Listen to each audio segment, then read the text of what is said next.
रजनीकांत वैसे तो मराठी क्षत्रिय फैमिली से बिलोंग करते हैं और इनका असली नाम शिवाजी राव गायकवाड़ है। जब रजनीकांत 8 साल के थे तब इनकी मां की डेथ हो गई, जिसके बाद इनकी और इनके भाई बहनों की परवरिश इनके बड़े भाई और पापा ने मिलकर की, जिसके कुछ सालों बाद इनके पिता भी गुजर गए। रजनीकांत ने बचपन में ही मन बना लिया था कि इन्हें एक एक्टर बनना है, लेकिन इसके लिए पैसे चाहिए थे। इन्होंने बेंगलुरु और मद्रास शहर में कई तरह के काम किए, जिसमें कुली का काम और कारपेंटर का काम भी शामिल है।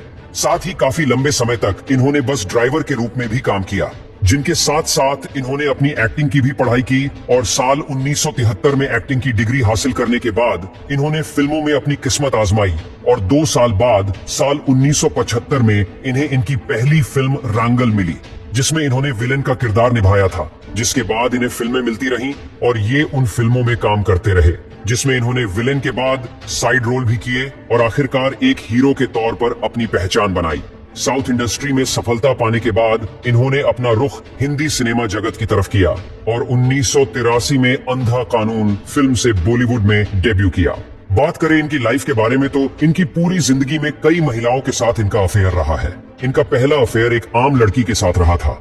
उन दिनों ये बस ड्राइवर के रूप में काम करते थे, उनसे काफी प्यार करते थे, लेकिन दोनों शादी नहीं कर पाए। जिसके बाद इनकी मुलाकात लता से हुई, जो इनका इंटरव्यू लेने आई थी, और ये पहली ही नजर में उनसे प्यार कर बैठे थे। जिसके बाद दोनों का एक लंबा अफेयर चला और आखिरकार साल 1981 में दोनों ने शादी कर ली।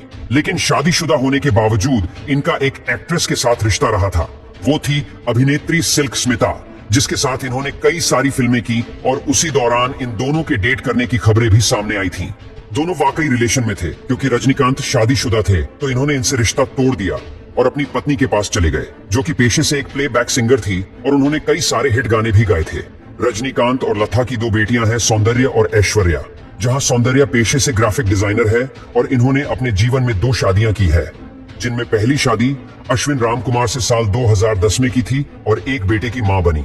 लेकिन कुछ सालों बाद आपसी झगड़ों के चलते इन दोनों का साल 2017 में तलाक हो गया, जिसके बाद साल 2019 में इन्होंने एक्टर विशुधन से शादी की, जिसके बाद आज ये खुशहाल जिंदगी बिता रही है। बात करें इनकी दूसरी बेटी ऐश्वर्या की, तो वो एक फिल्म डायरेक्टर है जिन्होंने कई फिल्में डायरेक्ट की है। इन्होंने अभिनेता धनुष के साथ साल 2004 में शादी की थी, जिनसे इन्हें 2 बच्चे भी हैं। आपकी जानकारी के लिए बता दें कि धनुष आज साउथ इंडस्ट्री के एक सुपरस्टार बन गए हैं, जिन्होंने फिल्मी परिवार से ना होने के बाद भी अपनी एक अलग पहचान बनाई है। जब भी बात फिल्म इंडस्ट्री में भगवान की आती है तो सबकी जुबान पर केवल एक ही नाम होता है, रजनीकांत का, जिन्होंने फिल्म बैकग्राउंड से ना होने के बावजूद अपनी कड़ी मेहनत से इंडस्ट्री में एक सफल अभिनेता के तौर पर अपनी पहचान बनाई।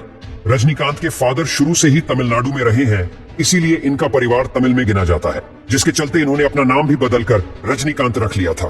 आपको बता दें कि इनके पिता रामोजी राव गायकवाड़ फिल्मों से जुड़े नहीं थे, बल्कि वो एक पुलिस कांस्टेबल थे, जिन्होंने अपने माता पिता द्वारा पसंद की गई लड़की जीजाबाई से शादी की थी, जो कि एक आम लड़की थी, जिनसे इन्हें 3 बेटे रजनीकांत, सत्यनारायण राव, नागेश्वर राव और एक बेटी अश्वथ बालू भाई है।